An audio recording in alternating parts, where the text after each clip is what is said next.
Good morning. Let's pack today's lunchbox. I made chapati noodle. I prepared all the ingredients.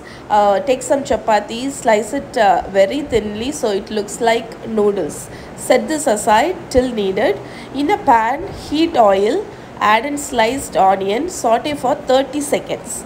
Add in ginger garlic paste. I added around 1 teaspoon. Mix well for 30 seconds till the raw smell goes. Add in sliced capsicum. You could use carrot or cabbage. Add in tomato, homemade paneer cubes, chili powder, salt. Mix well. Add a little bit of tomato ketchup for taste. Mix well. That's it. Your masala is done. Add in the sliced chapatis. Toss well. That's it. Your chapati noodles is done in no time at all. Now let's pack the lunch box.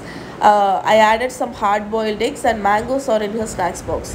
This is what I packed in my kids lunch box today. Hope you like this video. See you tomorrow. Bye bye.